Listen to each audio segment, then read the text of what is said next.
Good afternoon, people. Thank you for joining this section or coming back after your healthy lunch box. Very Taiwanese style. Thanks for the organization. This afternoon we're gonna kick off like the beginning of a series of panel discussion, and my name is Yu-Lin, curator of Taipei Arts Festival and Camping Asia and ADAM project at the Taipei Performing Arts Center. And for your information, Taipei Performing Arts Center is a new theater complex just opened during COVID 2022. So if you haven't had chance to visit, you are very welcome to stop by. And the largest night market in Taipei, Shilin Night Market, is just next door of the Performing Arts Center. And then I also wanted to acknowledge that we are speaking from the traditional land of Katakalan peoples of Taiwan, aka Taipei, where we are located, and also the very rich unpacking session this morning by all the organizers, Alyssa, and our very dear godmother of social engaged art, Mali Wu. Unpacking about like how the spirit and the nature and the function to a societal context that artist residency can be powerful and can be functioned and located and accommodated between institutions and this art ecosystem. So to follow all these inspiring words, next section we are further unfolding various practices from different organizations and sectors through various projects between art and science and technology and many other things. Let's welcome again our dear panel member, Yu-Lin CHIEN, the project manager of the Taiwan Industrial Technology Research Institute.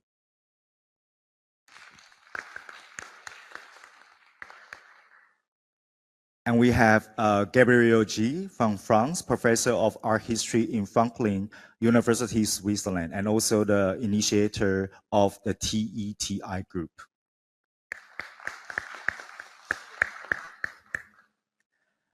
Alex BRAIWOOD from the States, sound artist and the director of Iowa Lakeside Lab residency program.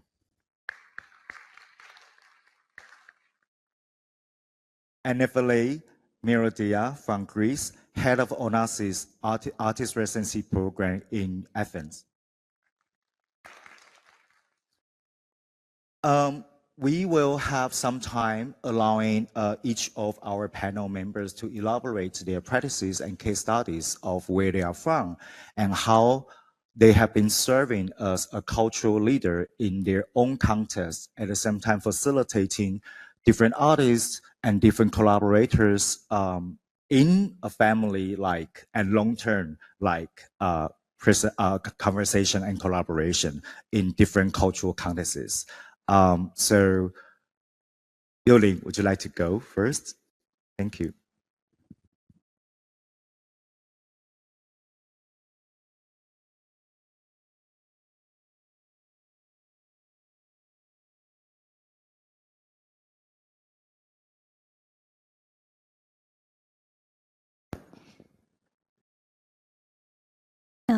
Hello everyone, I'm Lynn, and I work in the Cultural Technology Department and as a project manager of the Artist Residency at ITRI, and the whole name is Industrial Technology Research Institute.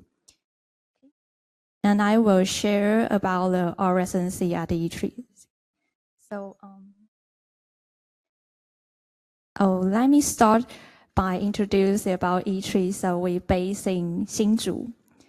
Is a technology research institute, and since we were founded in 1973, and ITRI has focused on driving industrial growth and boosting the economics, and also provides some technical service and including the advanced technology and consulting and technology transfers.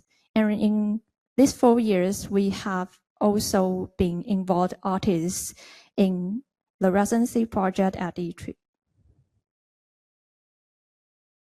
So in our projects, ITRI's labs collaborate with artists to explore how art and technology can be integrated. So, and ITRI's labs and our partners use advanced technology like AI and image recognition and LED displays or transparent screen and new media like robotic arms. And this project helps artists to learn more about how to combine their skills in new ways and challenges the traditional ideas and lead us to unexpected results. And our projects allowed artists to express their creativity and explore the new possibilities beyond typical industrial use. And so far, we have hosted 19 Taiwanese artists and worked with 13 labs in Taiwan.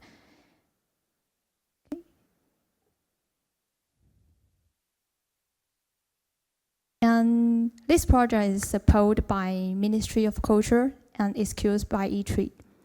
And our project acts as a one-stop service and focus on 4 key areas.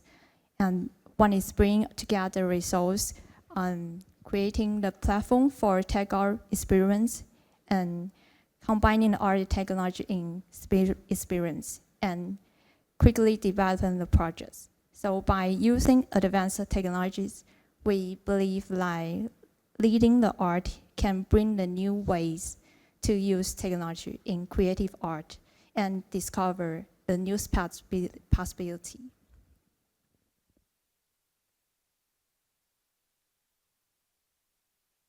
And our program selects art through 2-stage process in every 2 years.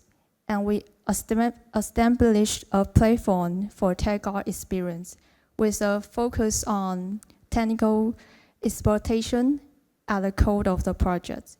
And when the artist begins his or her residency at ITRI, we work together step by step. And first, we understand the technology with artists and how it made and used in the lab. Then explore the artist's creative progress and experiment with the technology to create a new content and find a way to use the technology in the project. Okay. And this year is our 4th round of the project. We have started considering an agile approach to managing this residency project. For the past 3 years, we noticed like the collaboration between artists and engineers can be challenging. And they have different professional backgrounds and way of thinking different and approach to the solving different problems and has a lot of different imaging.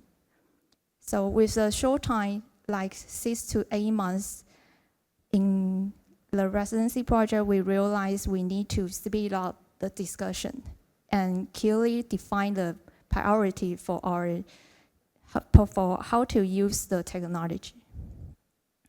So in each sprint, we provide some technical support and testing, and we hope that it's not to be a simple customer relationship, but it's a deep and intensive team collaboration. And I want to share a special case study from our new lab we launched this year. It's called the Visual Human Lab. And the lab is have a visual human technology to offer a complete service for creating 3D models.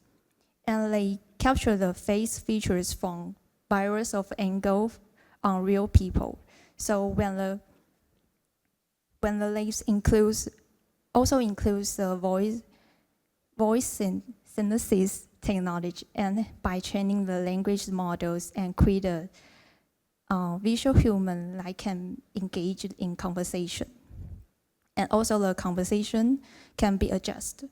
So we're still testing now and how to react emotionally when we're talking to the real people and the visual humans.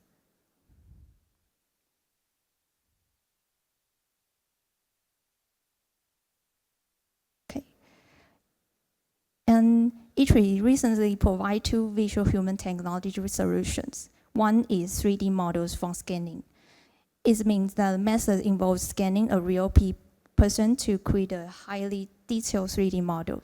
And the second option is 3D model from the photo. It means like use just one photo to quickly generate a 3D models. And this key difference between these methods are the production time and design style different. So our lathes mainly use the option 2. And we also exploring how to stimulate the human features like appearance and the body shape or personality and memory and movement. So you can see the option 2 is very lively.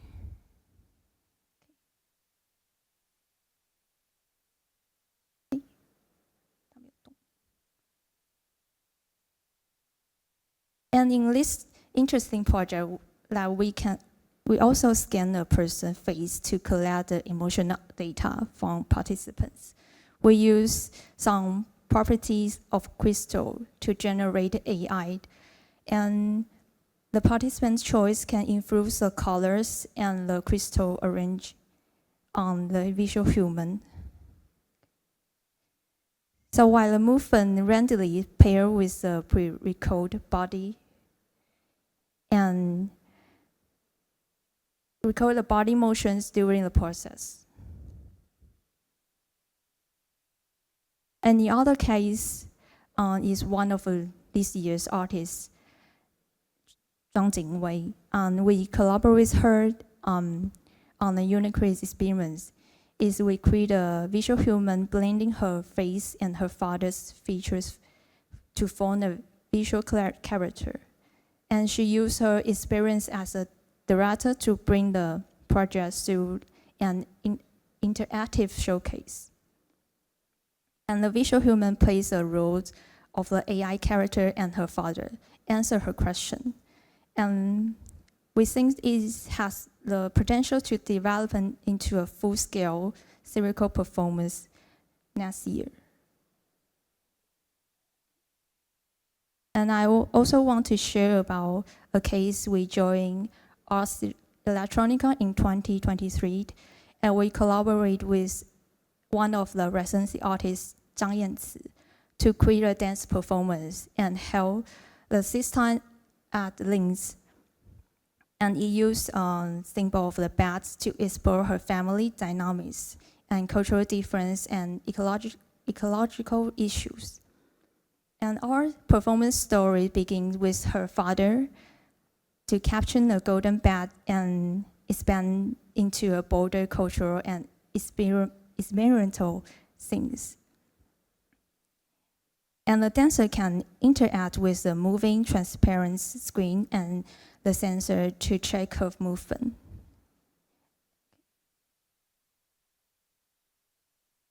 And I also have a video.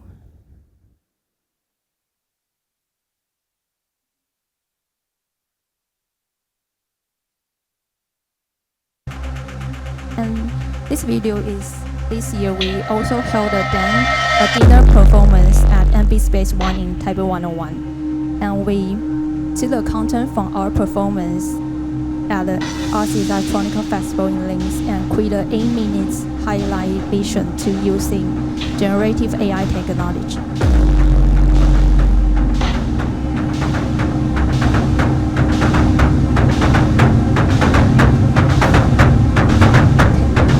So currently, ITRI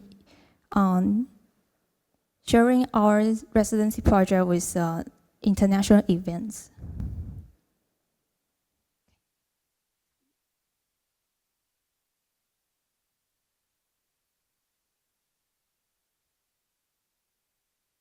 So for the last present, for the residency project, we established a lab in the first years and in an industrial labs in the second years. Then we connect with the industrial labs and start with hosting showcase.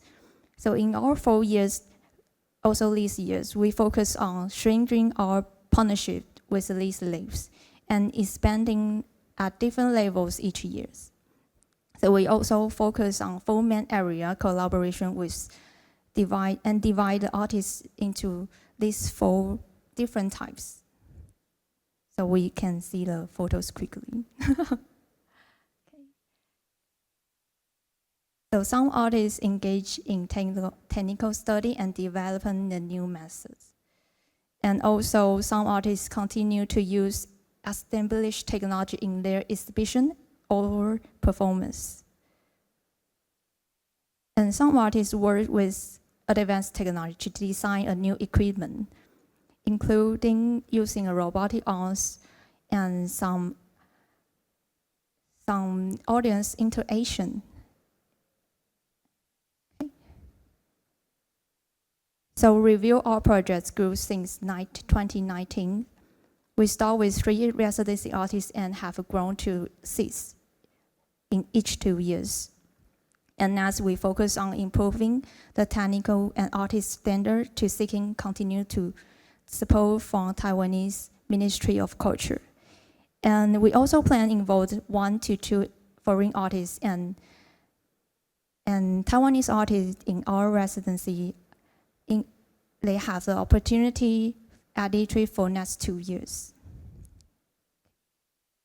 And this is our documentary about last year residency artists. You can watch it and scanning the QR code. Thank you for your listening.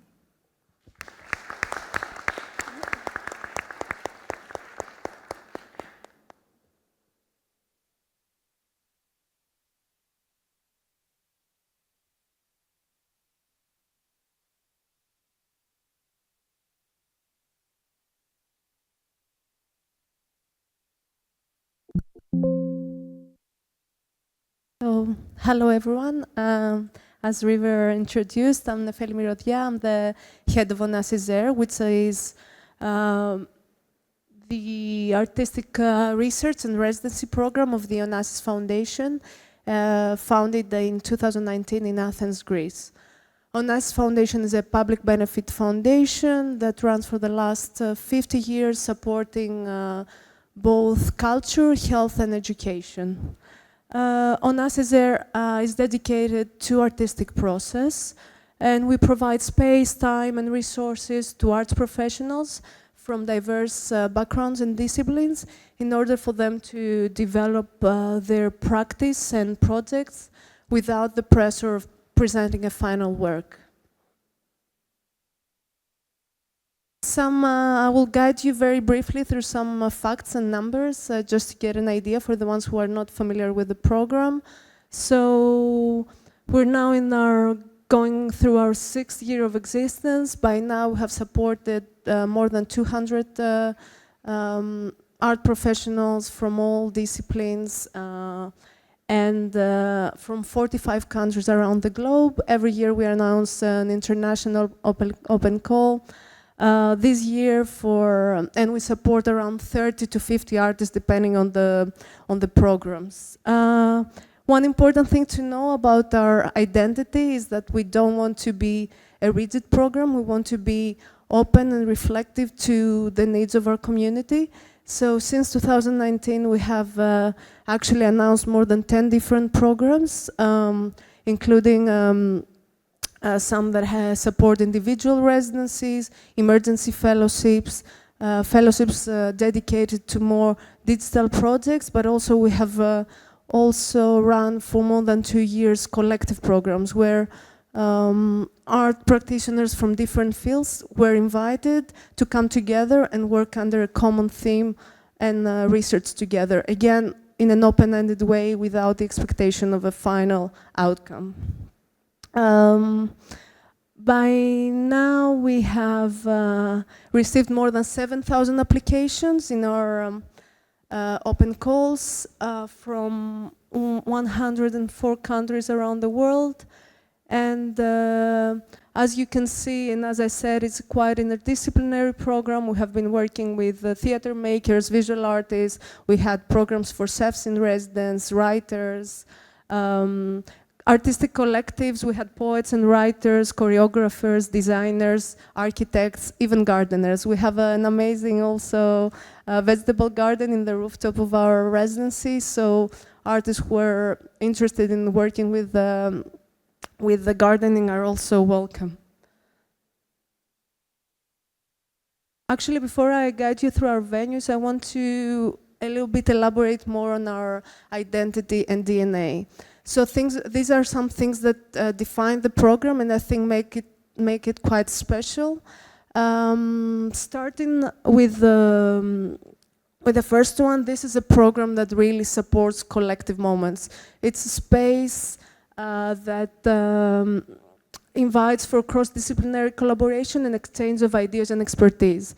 Practically speaking, if you're an artist and what you need is to isolate in a studio for 1 or 2 or 3 months, probably Onassis is not the right place. It's a very vivid place. It's every week. Of course, artists can apply with a specific research idea or project, but every week we organize a series of collective events, collective activities, feedback sessions between the different participants, site visits, collective research trips, and we want to invite people who are interested in this exchange with others.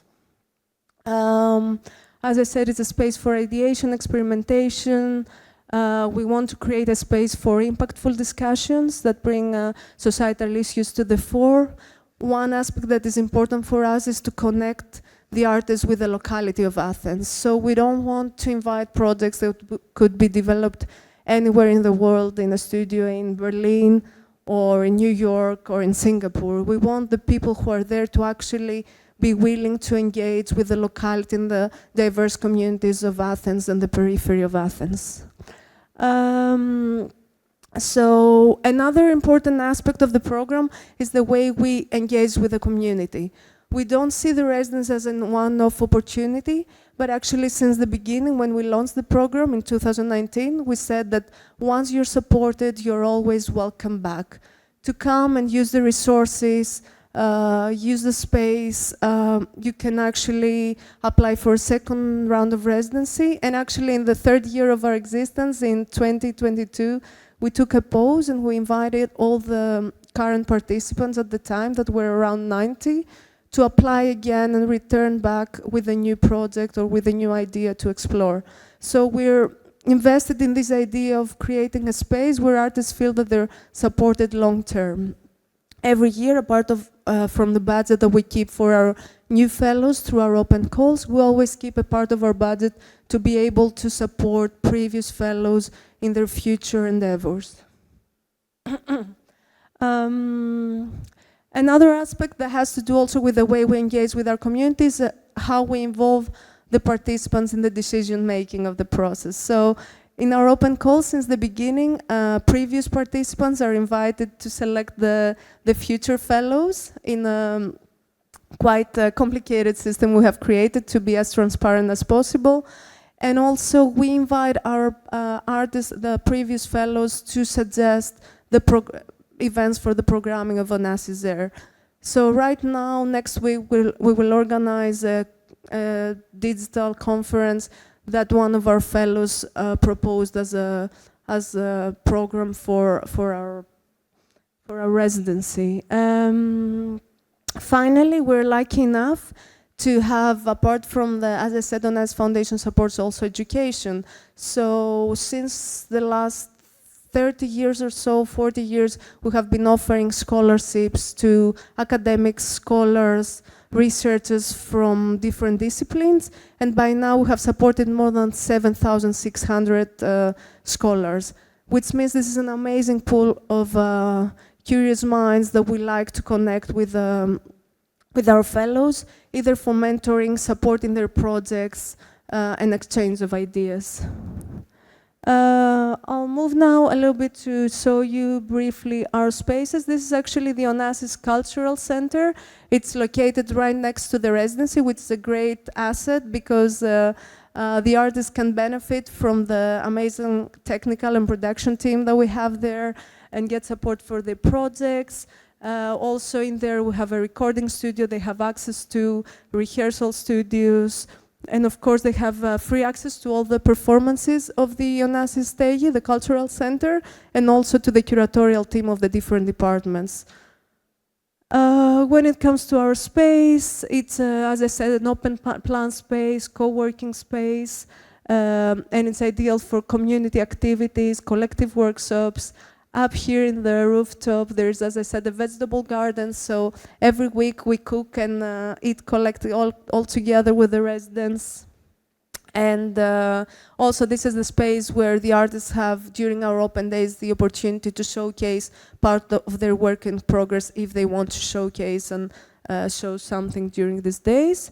And a new exciting prospect is the fact that we are going to soon, like in 2025, have access to the space on the right, which is going to be a lab for new technologies. It's part of a project that's called Onassis Onyx, part of Onassis ecosystem and Onassis culture. It stands for Onassis Extended Realities. It started as a physical space in New York, and it's a global platform that supports the development of immersive projects and world building through cutting-edge technology.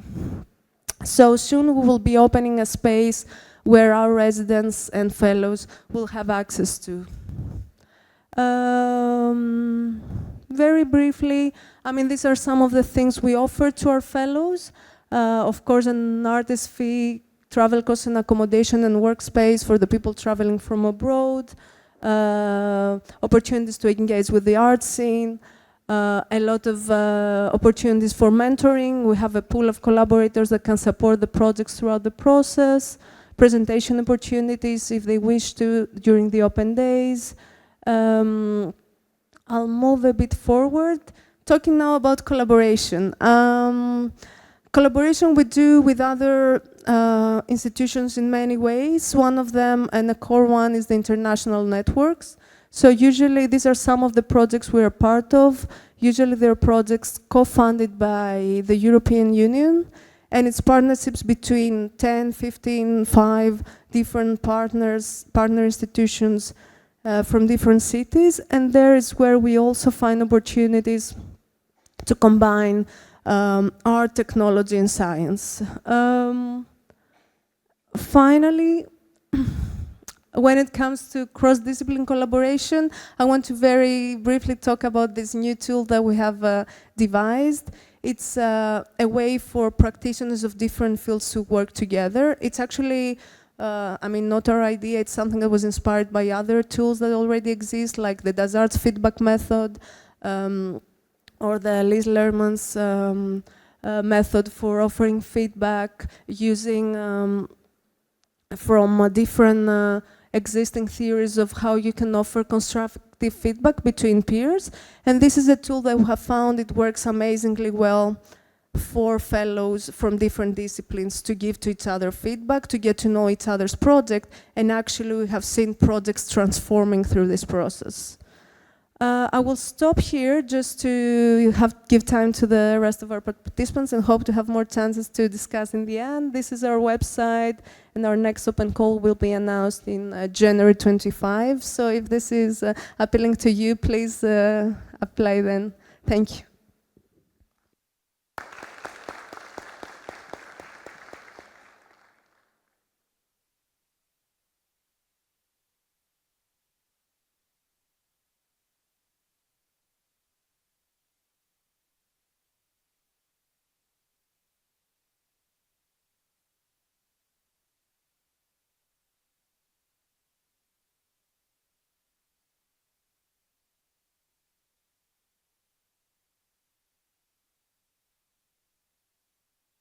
Oh, spoiler alert.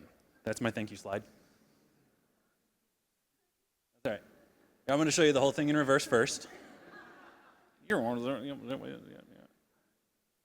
So while I'm going backwards through these, my name is Alex BRAIWOOD, as River mentioned. I'm the director of the Artist in Residence program at Iowa Lakeside Lab. And Lakeside Lab is a biological field research station that's in Iowa in the United States. Iowa's right in the middle of the United States. And something that I learned since living there is that there's a fine line between middle of nowhere and centrally located. So we like to think of ourselves as centrally located. The lab itself is in the northwest part of the state, and it's on the shore of the largest lake in Iowa. It is a biological field research station, and the mission of the research station is twofold: to provide science classes and research opportunities for university students, and to offer outreach programs and provide services through the state universities. So we fit into that in a couple of different ways. The lab itself was founded in 1909. It's on the traditional lands of the Iowa people. The size is 147 acres. And it occupies the entire shoreline of Little Miller's Bay, which is important for the type of water quality monitoring research that happens there. The Artist in Residence program was founded in 2012, and just to give you a little bit of information about that, it is a competitive application process. And within that process, we don't ask for applicants to provide or to propose a project. It's more about identifying the kind of work that you make and how your work, your practice would benefit from time at the lab and integrated into the different projects and programs that are going on there. So preference is given to artists whose work engages with ecology, science, and nature in new ways. So to share a little bit about the kind of work that happens at the place, there's many forms of engagement that do happen there. When I think about the way the residency works within the field research station, I draw a lot of parallels between the artist work and the scientific work that goes on there. The tagline that I created for the residency is that artists and scientists are both asking questions about the world, they're just doing it in different ways. And when scientists come up here, some of them come and finish a project, they finish their paper, they're doing all of the work right there, but there's a whole other category of researchers who come to this kind of a place and they do a lot of collection, and then they take all those materials, all those observations back to their own labs, and then they work with that over the rest of the year, the academic cycle. And a lot of artists do the same thing. Some artists come there, they integrate into the lab, they integrate into some of the other things that are happening there, and they finish work while they're there. But a lot of artists also come and take inspiration, they collect materials, they find different opportunities, and then they utilize that within their practice even after leaving the lab. So there's a lot of opportunities for the artists to go out with researchers, with the scientists, with students. So for example, you can be in a kettle hole, which is a very unique geomorphological feature from the glaciers having kind of ended at this part of the country. And they could be out there with undergrad, graduate students, and researchers. The other benefit to the way the lab is set up for the residency program is we derive a lot of benefit from what we're not. And for example, we don't have any specific facilities for artists. We have space and we have opportunity. So we're open to artists working in any discipline. We don't have printmaking materials, we don't have a darkroom, we don't have a wood shop, and so we can bring in artists working in all different kinds of mediums, whether it's performance, whether it's technology, musicians, printmaking, papermaking. But then they get access to all the things that are there, the electron microscopes, the 100 and some years of species collections that have been developed and saved over time as all of these different teaching materials are utilized throughout the lab.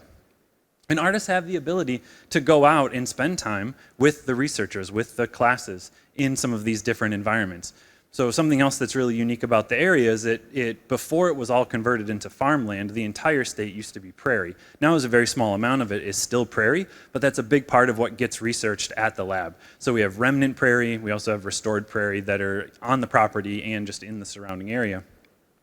And they get to do things like go out bird banding with state licensed ornithologists. So a couple different things that can happen are artists embedding themselves in other research projects that are going on and utilizing the things that they're experiencing there to translate it into their own work. But they also have access to all of the libraries, the resources, the materials that are there in the lab. So I'm just sharing a few examples of some different traditional materials that have been used. Also, artists will come and work with technology. We have a lot of researchers there that are working with different types of data monitoring. So they monitor a couple of, or they utilize a couple of high-frequency monitoring buoys that are in the lake. So those buoys are collecting massive amounts of data over a long period of time, and those data can then be utilized in art in a lot of different ways. So here, for example, this was a project that was utilizing landscape data in order to map, using some trained neural networks, that landscape data, that GIS data, onto similar GIS data from other places in the world in order to build a new sort of like speculative map of what the land could be. And then this is an artist named Johnny de Blasi who's using AI to train models for visualizing different aspects of what impacts could happen with things related to carbon and carbon sequestration. But the biggest thing that happens here is collaboration. So we've got scientists, we've got researchers, students, graduate and undergraduate, and then we have the artist. And because we don't ask the artist to propose any specific project, the opportunities really expand once they get there. So this is a general ecology class taught by Professor Neil Bernstein. And an artist named Jenna Bonastali went out with this group of students and started asking questions about the different tensile materials of different organic matter, because Jenna's a paper maker. And the students and the professor got really interested in this idea. So they started collaborating, they started working together to collect up a lot of different materials that they were sampling anyway as part of their studies, and started using them to make paper. So this is a workshop that they ended up organizing between Jenna, the artist in the purple and yellow there, with the science class, so these are all biology students, in order to teach them how to make paper. So they got to experience this. Most of them had never done anything like this before. They got to experience their own research subject through the lens of making. And so during that process, each student ended up making a couple of sheets of paper. They laid them out, they dried them. We have these weekly events that are open studios. Also on campus at the time was a printmaker named Jenny Gao.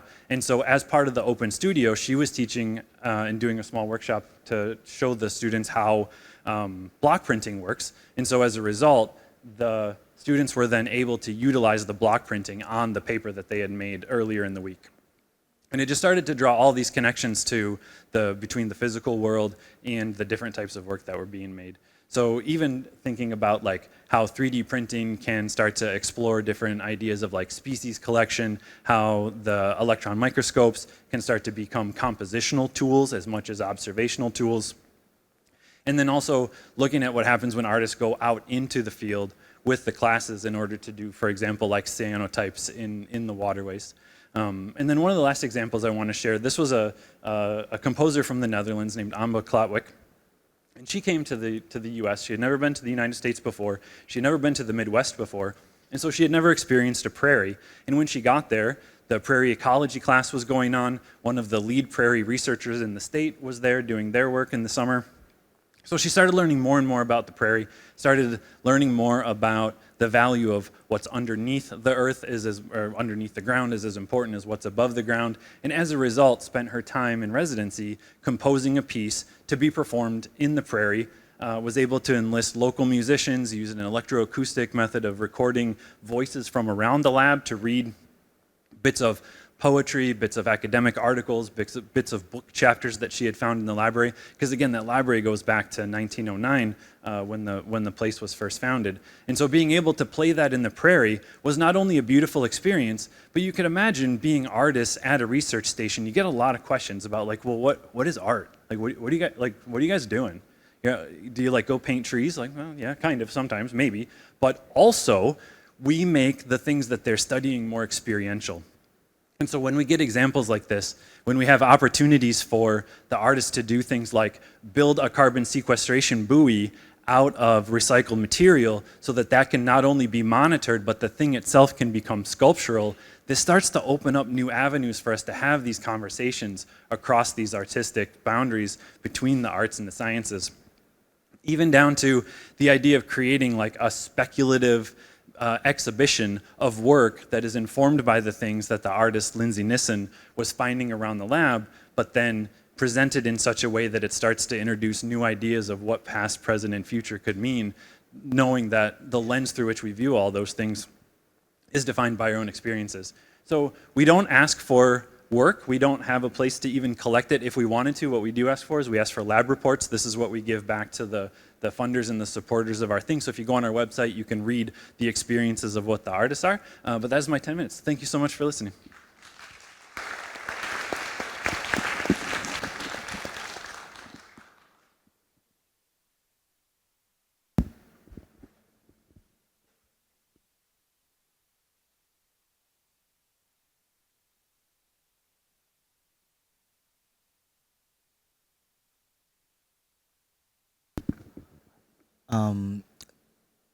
Dear audience members, you are very invited to scan the Slido while receiving the presentation. You are very welcome to make comments and questions. Hello, hello everyone. My name is Gabriel GEE, and I'm an art historian and writer. I'm very happy to be able to join this panel, and I'm also very much looking to the different sessions over the weekend. Many thanks to RES Artists and the organizers for putting together this wonderful program. So, as a contribution to the conference and to the panel discussion, and in particular to the investigation of collaborative practices, I would like to present a project developed by TETI Group in the past few years, entitled Mobile Soils. And TETI here, the acronym that River mentioned earlier on, stands for Textures and Experiences of Transindustriality. It's a research group I co-founded in 2011, and it's active through workshop, conferences, publications, as well as culinary proposals, of which I will say a few words today. Although the group has always had an interdisciplinary vocation, over the past few years, artists have become more represented in the group, and conversely, our activities have taken a notable turn towards artistic research. We have two main strands of research, I would say, probably. We have had two main strands of research in the past decade, one being on maritime poetics, of which I'm not going to talk today, and the other being on what we call curated nature, to which this project, Mobile Soils, that I'm going to present, is connected. I'll briefly take you through the workshops that were at the inception of the project, then its materialization in the form of a publication, and its radiation through a series of dinners. And I'm hoping to try to reflect in the spirit of a discussion on the nature of the collaborations that were involved and how they fare on the spectrum range that is titillating. So let's see. Our starting point in 2019 we had was in direct connection with the artistic practice of artist and TETI coordinator Anne-Laure Franchette, and we had the opportunity to organize a series of workshop encounters on the topic of land and soil, supported at the time by the program of School of Commons, a relatively independent nucleus based at the Zurich School of Arts. Sorry, I should say we are here in Switzerland, I should mention that probably.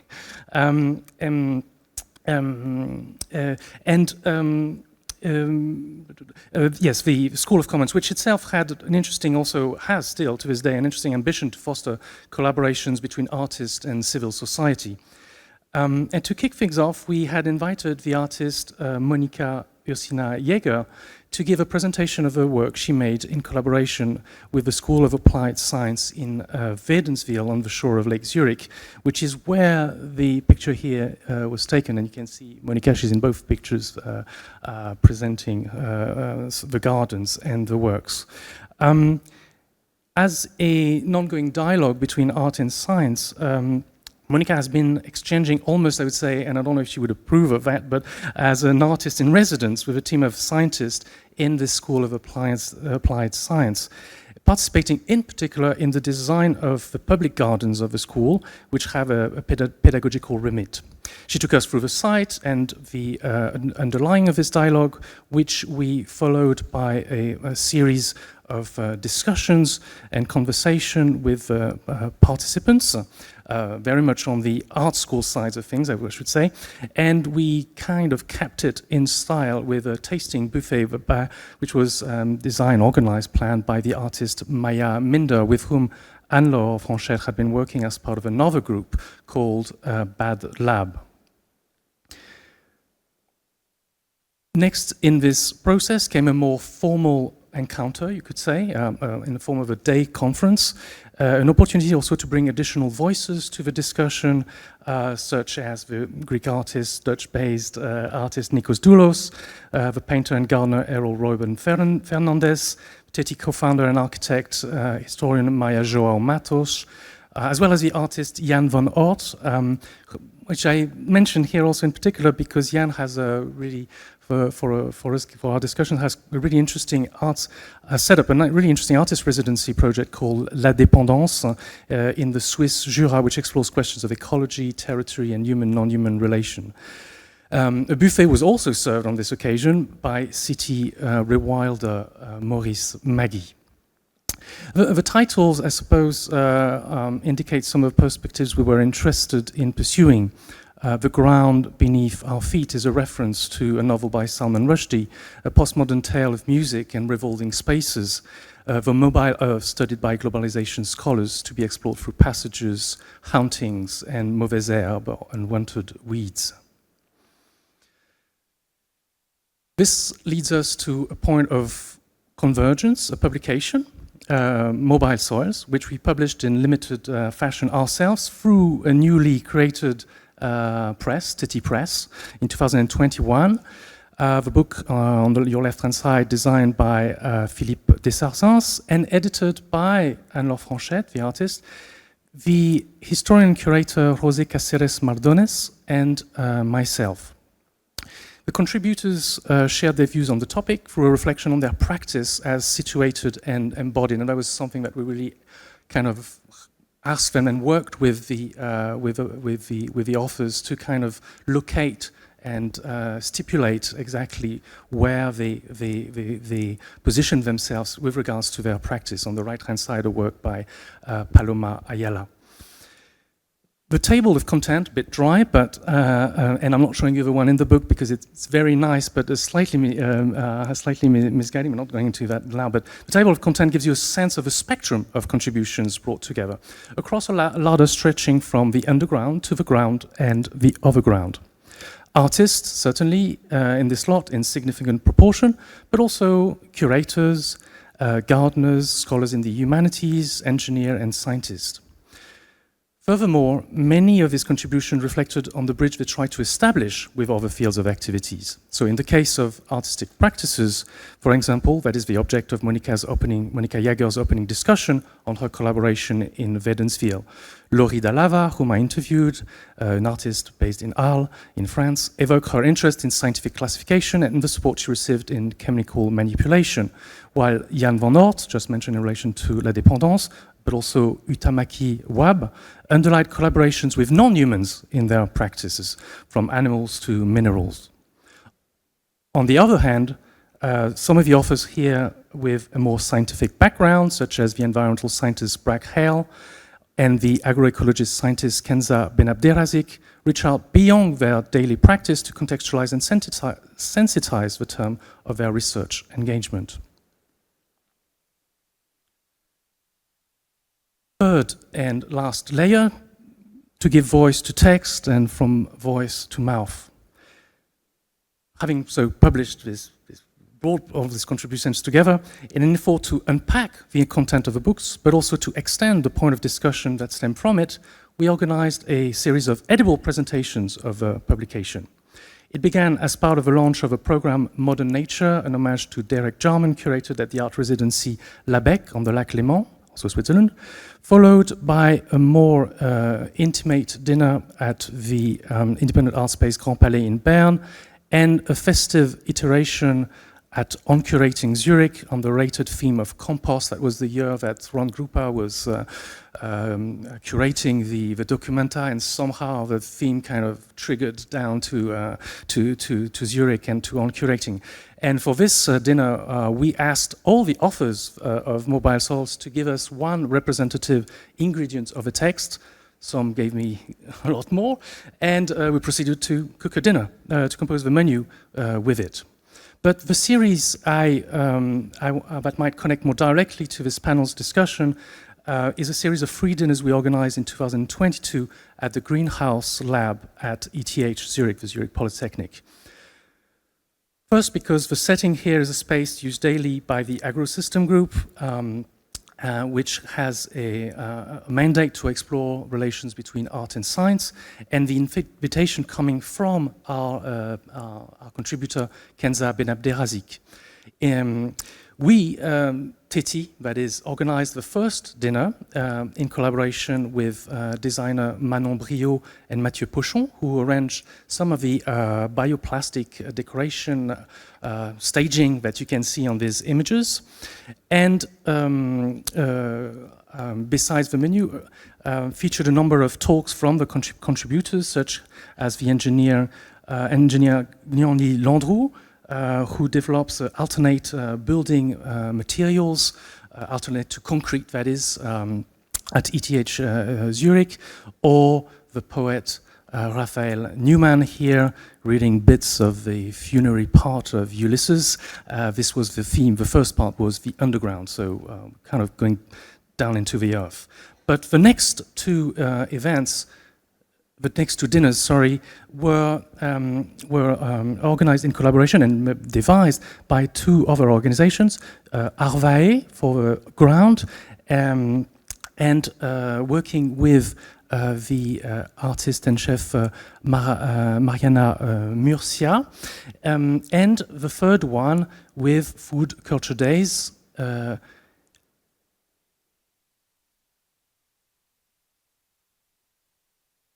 an organization which explores food diversity and sustainability. The dinners were open to the public, albeit in the limitations of a greenhouse space. TETI for the first one, because it was still in February or March, so the greenhouse was pretty like, it was a bit early for the plants, but our colleagues who worked later in the year could take advantage of some of the ingredients in the greenhouse itself. In a way, these dinners were a way to pursue the conversation initiated in the workshop sessions in the time-honored privileged space that is the earth or the dining table.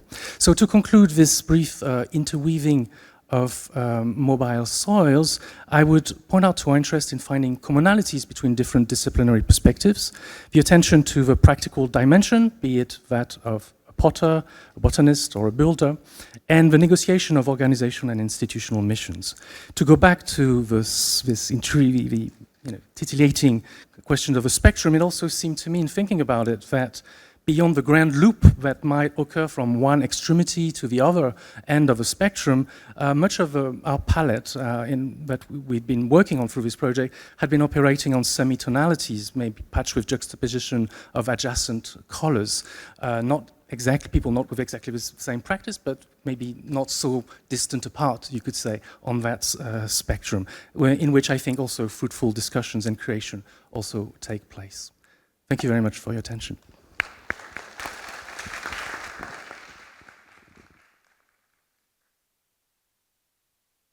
Thanks to all of your very inspiring presentations, during which we learn a lot.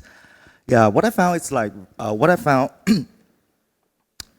interesting and intersectional here is like, it's pretty clear that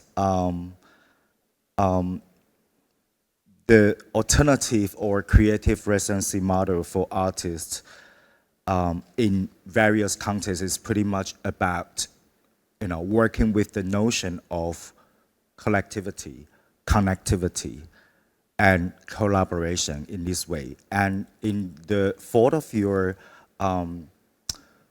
actually similar yet different and somehow intersectional context, I wonder, because when you are like doing projects or running a long-term program, sometimes it can be very specific.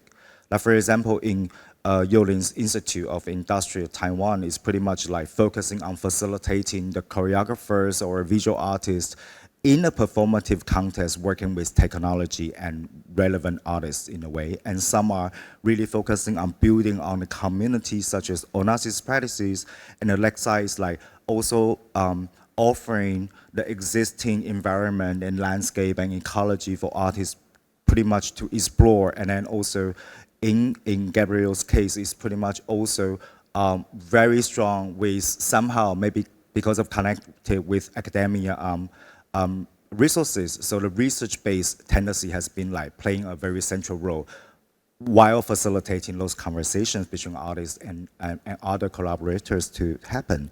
In this way, I wonder, in each of your case, could you like elaborate or introduce more about how you bring people together?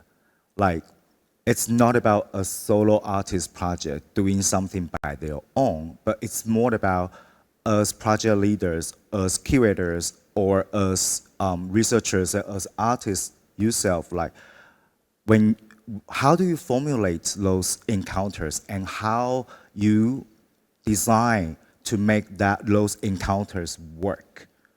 When those people coming from different places, different languages, different, different histories, when they meet together, of course, the exploration of the unknown has been centric, but how do you facilitate those encounters and conversations?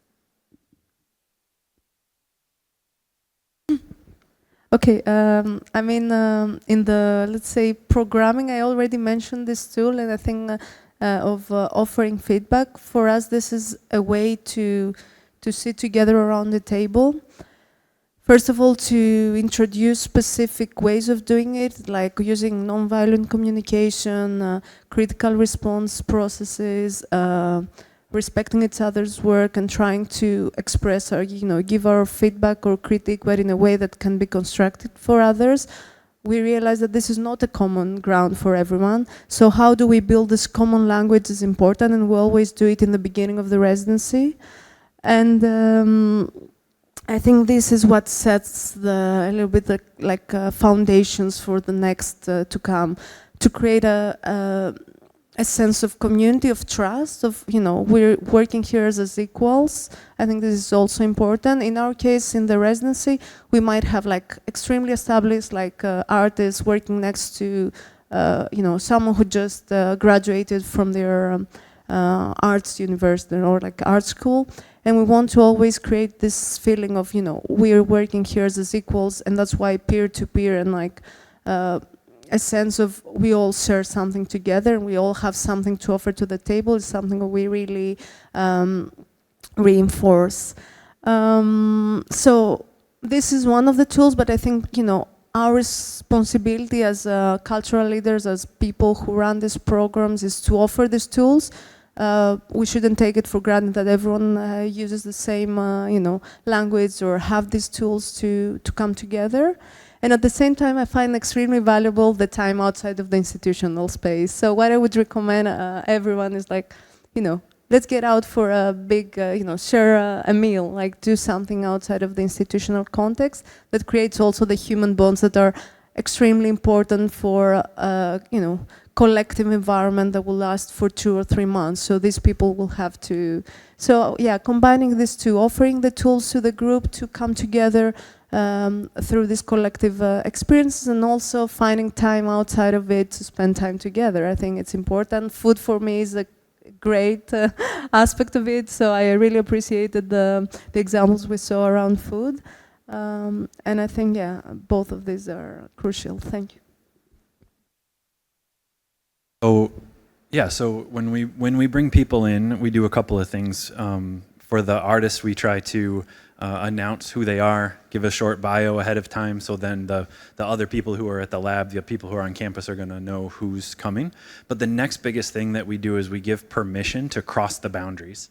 So the artists are working in one of the Stone labs, and I mentioned the open studios. That's the main reason we have the open studios, so that the people who would consider themselves non-artists on campus have permission to come into that space and just be like, what do you make? Like, what are you doing? What is all this stuff? And that happens at all different points within the artist processes.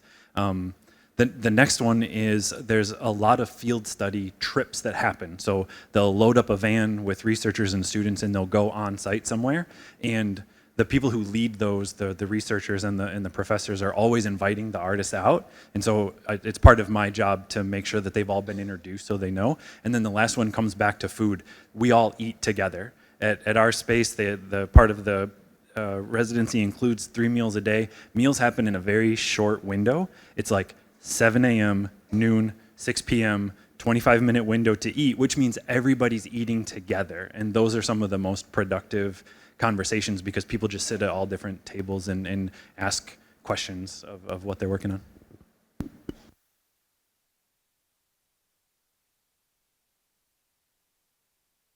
Yes, yes. Good question. Yeah, thank you. I mean, in our case, perhaps it's a little peculiar in the sense that we are, you know, we're quite sort of almost a little informal in a way. So it's the interaction one-to-one or little small groups is very important. So there's a lot of, you know, kind of personal discussion that leads up into this project. So I went rapidly, but this is, you know, it took a bit of time and conversation. But rather than we don't have so many open calls, it's fair to say. Although we did have one for this new TETI journal that will be also in open access, coming to you soon. But yeah, it's so in that sense, it's there's a lot of holistic, let's say, but also personal connections that lead up into the creation of this project. That's kind of specific to what we do, I should say. Characteristic.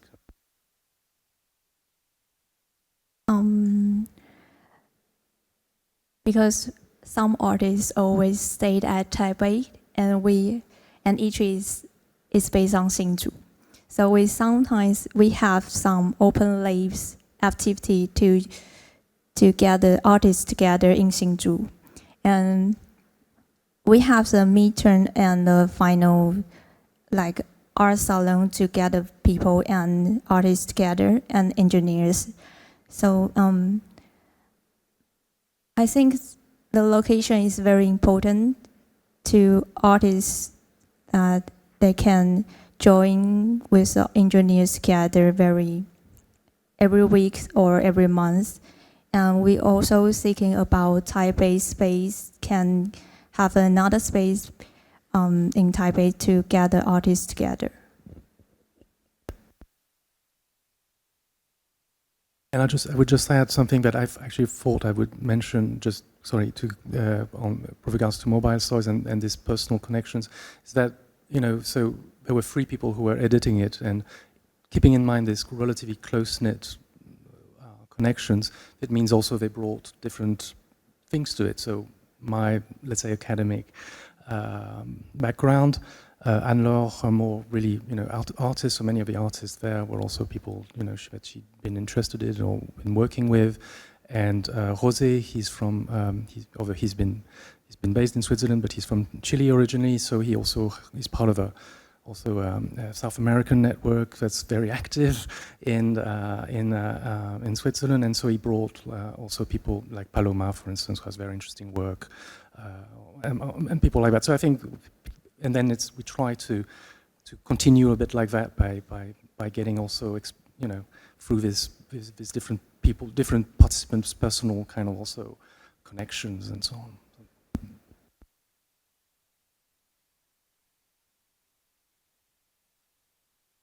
I think it's really valuable to like from each of your experiences, like to really acknowledge how we could, at the same time, work with whether arts or cultural education institutions, but in this institutional realm, that to foreground the humanly inclusive environment, right?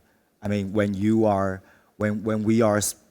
are trying to facilitate the time and space, it needs the investment of drinks and food, of course, but also a lot of like listening, understanding, embrace, and also like, because crossing boundary of different disciplines of art and science is somehow totally from artists like crafted point of view and experiences.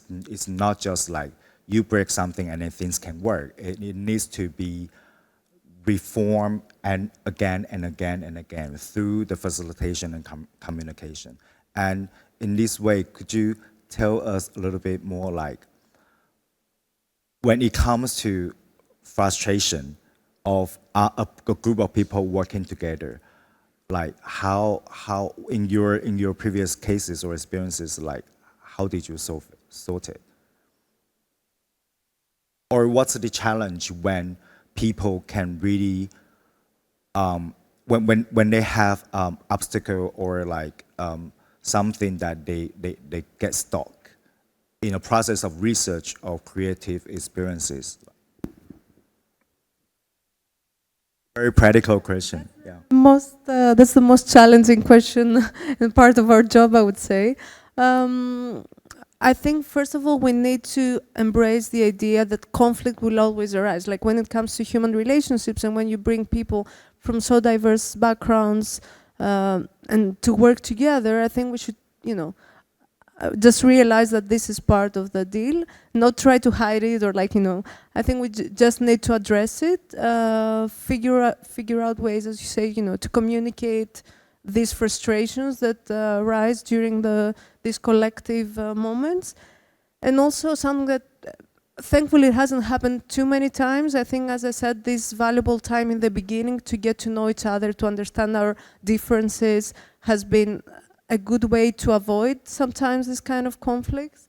Also spending time, in a trip together outside of the space or has been valuable. But when these conflicts arise, I think it's important for me, at least as an art professional and someone who has to find a way to mediate these issues, is to also address my like I cannot solve everything, so sometimes asking for help from others is also quite needed. So it has happened to me like during a collective program where we reached the level where the conflict or the frustration was unbearable, like the people would not like anymore to work together, to bring a mediator from outside, since we cannot be experts, we also have an emotional burden to work on, like, as art professionals, to invite a mediator to help and like facilitate this process of creating a common ground, at least to agree that we can disagree.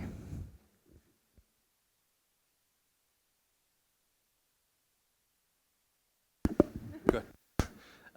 Yeah, the mediator, yeah, the at TETI, I mean, Anne Franchette, she kind of plays the role of a mediator, I guess.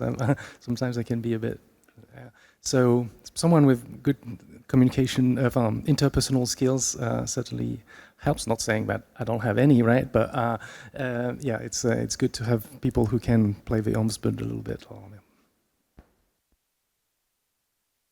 The few things that I've run into, the frustrations seem to come down to either somebody not feeling heard or a boundary that wasn't respected.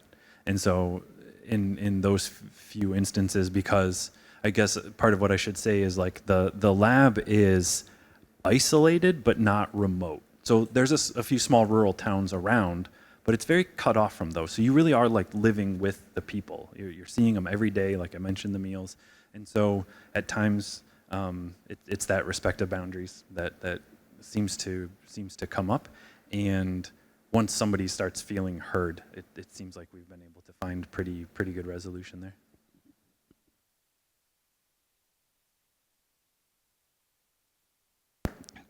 And in Arts ITRI's project, we also have a project manager to accompany every artist. And when we collaborate with artists, we have one or two clear methods to discuss with artists that we have some priority need to be tested or can be used in their projects. But artists also prefer some modified testing that can be unsure is they like to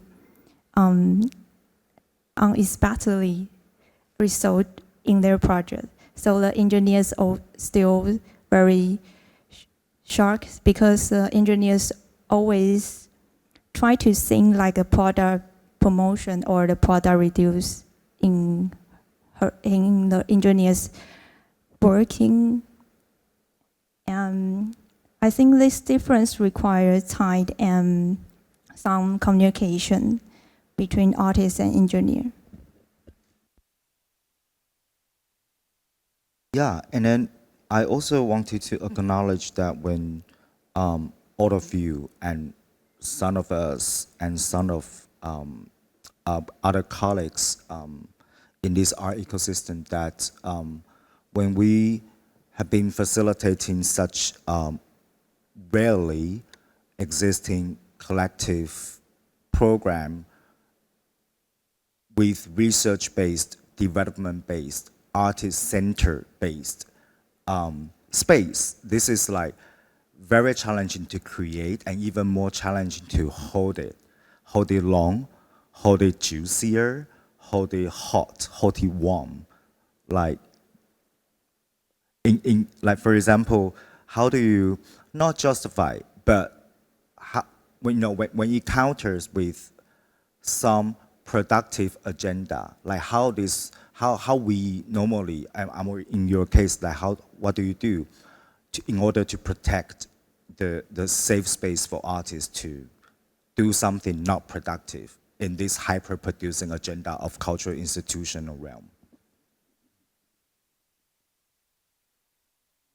In my case, in our case, I must say, since we initiated with Ash Belayev, the previous director, the program, it was quite obvious that we want this to be non-productive space for like research, experimentation, for the possibility of failure, and offering this time that we both coming from a background that have worked both as artists and art workers for other projects. We wanted to make sure that it's there. I think it's something that's been thankfully embraced by the institution itself. The way we see at Onassis, the process is more holistic. So we see that Onassis is there, is like a first step that is there to support the early innovation windows of a project, like the ideation, experimentation, and then of course, I think the future is to also imagine how you can keep on supporting the projects and the people after the end of the residency, either with, as soon as they have a project with further development, supporting them in co-production. But I think if you imagine, or the way I would communicate it to, this productive side of the art industry is like, it's like the R&D department that industry needs. If you don't have this R&D time, how can you actually come up with new ideas, innovative ideas? And for me, investing in people is the most important aspect of the residency. It's not about the project. I think, believing in people, investing in people, and accompanying them and keep on supporting them and creating this feeling that they're part of the community, that they can return, is the most valuable. It's something that is not usually happening in the art institutional world. So that's why we really focus on that when it comes to the Onassis Air program. Thank you. I mentioned we don't require any sort of final work submitted. You don't have to propose a project when you apply. And I think this is one area where we really benefit from the fact that we're embedded in a biological field research station. So these are scientists. They understand that it is the process. It's the method through which you're exploring something. And the outcome can be this, that. The outcome can be no outcome. And that's all okay in that world, because it really is about being there, about having something that you're interested in experiencing or exploring or learning more about, and then what comes from it comes from it. And so by developing this structure where really the only thing an artist in our program delivers back is they participate in an open studio, which are almost always process-based. It's almost always like, oh, here's all the stuff I'm thinking about, or here's these things I've been sketching or collecting or whatever. So they participate in an open studio, and then they submit that artist lab report at the end. And so many times those are reflections on what they've been working on, bits and pieces of prototypes and process and things like that. And the people who support our residency, they love that. They love just being able to see behind the curtain of how work comes into the world, even if they don't end up seeing the final thing. So then to add on to that, we do have artists that will finish something. They'll come back and either present it to us or present it to the people who were supporting the program. And we've also had people who come do some work and are like, wait a minute, I love this. I'm going back to grad school and this is my thesis. And we've had them then return for an alumni style residency.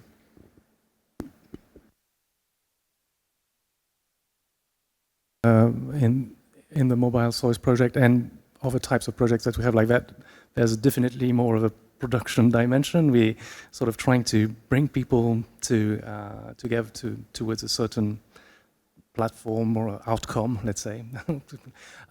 So yeah, that differs a little bit. So and we still have things like that.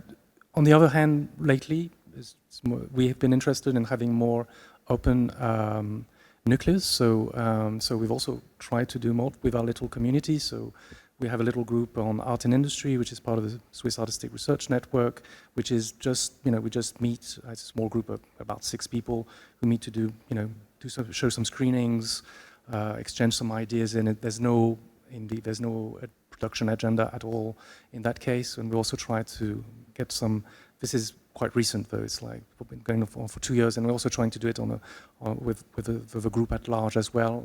Not on us, because this one was almost on a monthly basis, but on not on such a recurring basis, but also trying to get input without from our different members of the group indeed in a non-productive fashion, but that might turn into some sort of collective production project, if you want to call it like that, or creative project.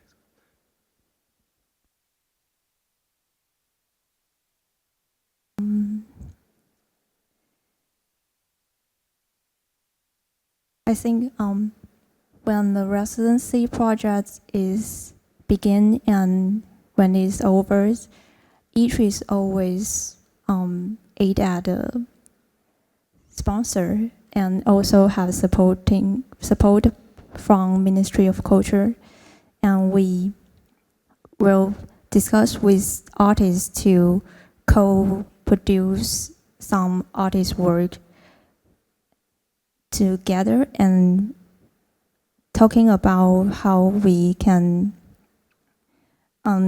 get together to do more performance or exhibition in the future. So we also have the technical legal department to communicate between artists and engineers. And we can have some discussion about how can the technology be we still use in some performance or exhibition. But can you say no sometimes for not to produce performance and exhibition in your program? You say no to your boss, saying, no, I don't want to do this. That's just allow artists to do whatever they want. My boss is a love artist, so she will do this. Oh my God, you're so lucky. Yeah, I think this is like a pretty much crucial question. Like, for example, when we are talking about this here in Taiwanese context, or let's say in the East Asia, Asia Pacific context, that because of the power asymmetry of the cultural policies and cultural infrastructure and its history between here and there, in here it's pretty much like still developing of such notions of creating and holding the space of unknown for the artist to do the creative work and the development. Because, for example, there has been a very clear era in the past 2 decades in the East Asia region that the government has been here and there in Korea, in Hong Kong, in Taiwan, to build like mega cultural institutions of museums and theaters here. Hence, the hyper-production agenda has been embedded and accelerated in this way without having and acknowledge and create a space for producing. All the artists in the community and industry has been already institutionalized and forced to just make work without having or saving space from those cultural sectors. So this has been like a pretty much weird moment at the same time. So I think this kind of like research-based notion and an inclusion for these development-based projects are very important for here and there to have more conversations.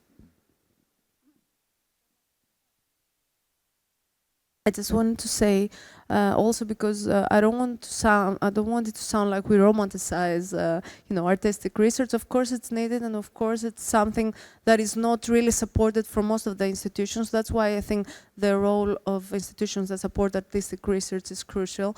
But I think we must always remember, as leaders of projects, to stay attentive to the needs of our, of our fellows, of the participants. So one shift that we realized, going back to 2018 when we first imagined the program and we were asking artists, what do you need? The first answer was time, because we know we're just exhausted by this overproduction. In order to survive, before we finish one project, we have to start 2 new in order to be able to sustain ourselves. When we approach the community, we ask again and again, what do you need now? So in 2022, after the pandemic, I realized there were many artists that were kind of tired to sit in their studios or rooms working or researching on their own, and they needed more time for extroversion, showcases and stuff. So of course, like artistic research, experimentation should always be supported, but also let's not forget to stay attentive, listening and adapting in the needs of our community. This is our role as institutions, I think. Some of this comes down to a discussion of value. And if we hyper-prioritize that end result as being the value, then that's where you get stuck. Part of what I think is really useful is the element of storytelling. So we talk a lot about art, science, and science communication. The idea that so much of what happens scientifically is not accessible to non-experts, but when you get different types of storytellers involved, so many more of those doors open, and that's a huge part of what I think that communication is telling the story about the things that you're working on, the things that you're making, and whether that ends up being the display of the final thing or not, that ability to tell that story helps open up avenues to more complex ideas.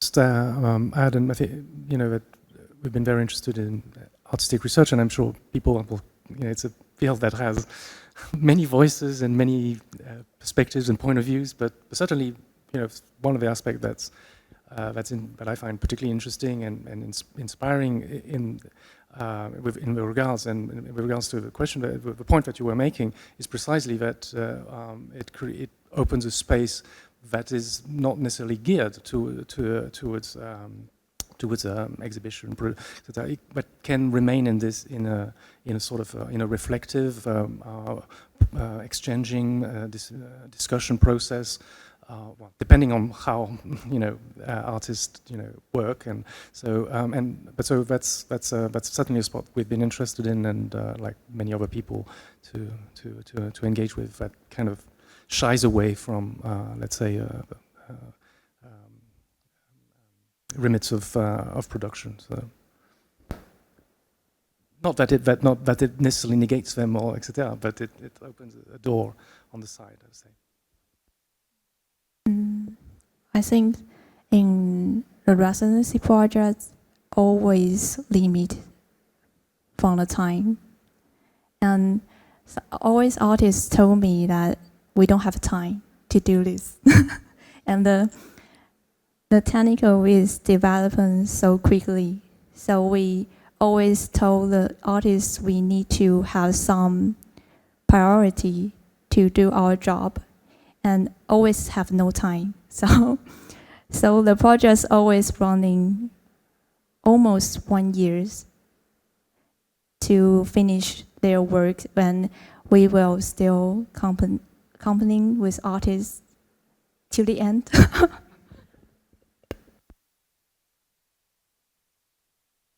Thank you. Yeah, somehow it's like, like it always takes time, and then time is money.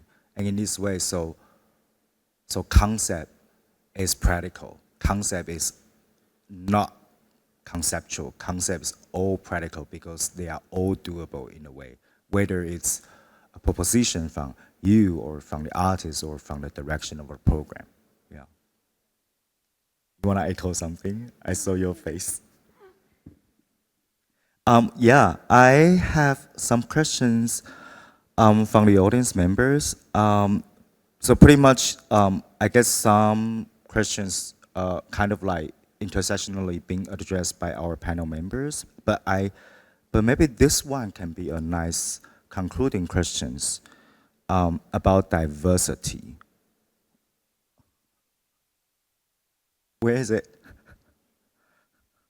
my God, I'm getting old.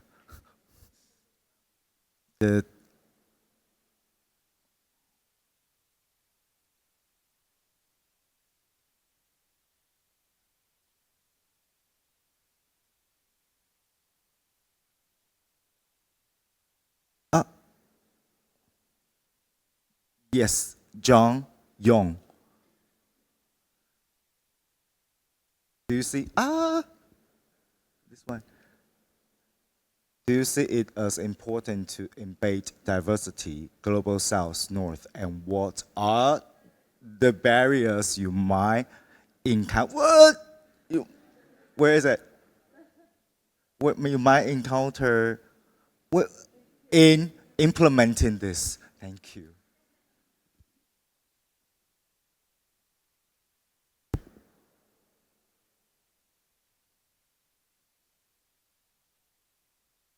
Well, yes, that's been certainly something that we've discussed, and in the case of mobile soils, we were geared particularly to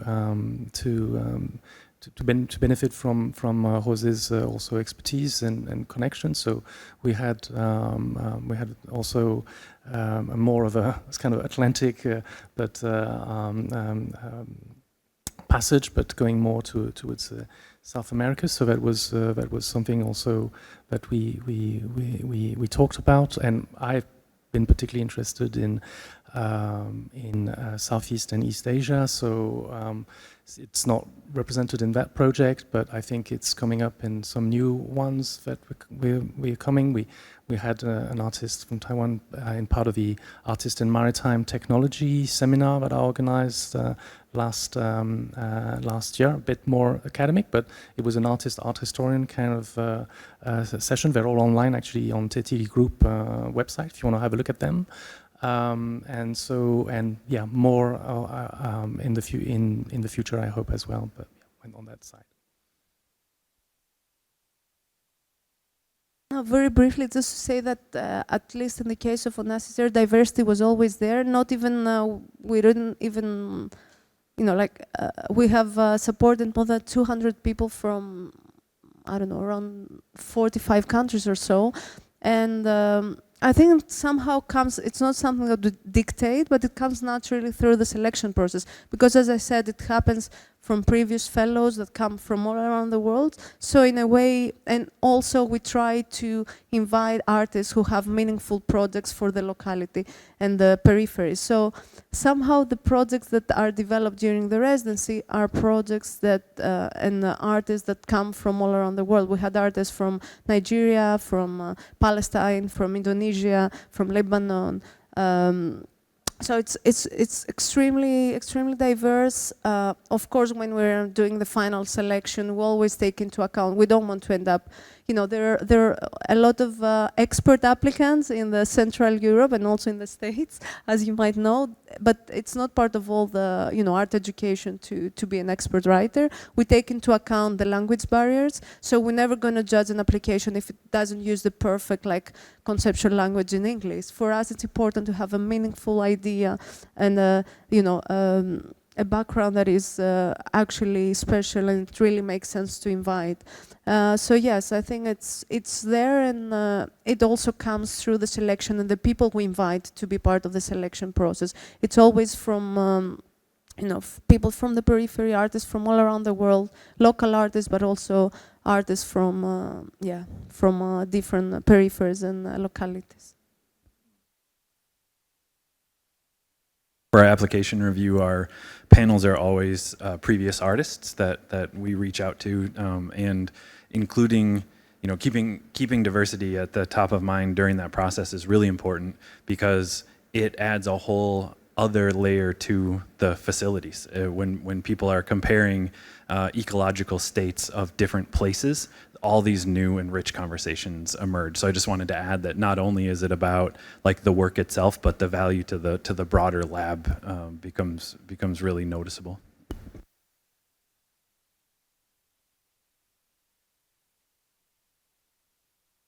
I think it's very important because we seeking to open call to foreign artists to join us.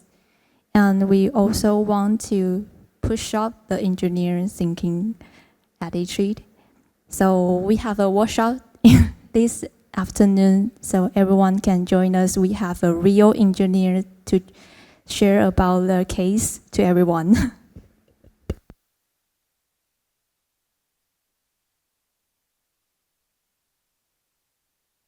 Do we still have time for... time's up. Time's a workshop.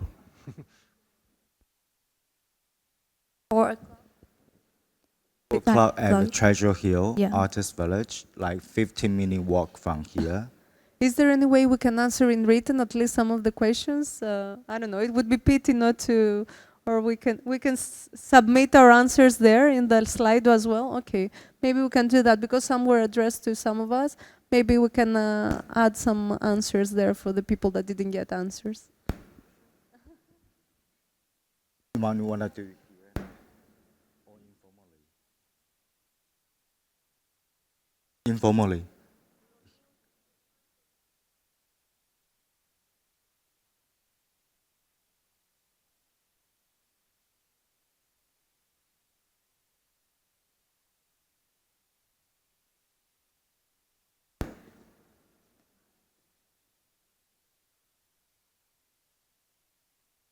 We will collect all the questions and then answers and through emails. Thank you. Yeah. Yeah. Thanks for the lovely sharing this afternoon and this opportunity organized by the RESR and the Taipei Arts Village for us to talk about all these experiences of collaborations and development and artist-centric. Thank you so much. Thanks again to our panel members.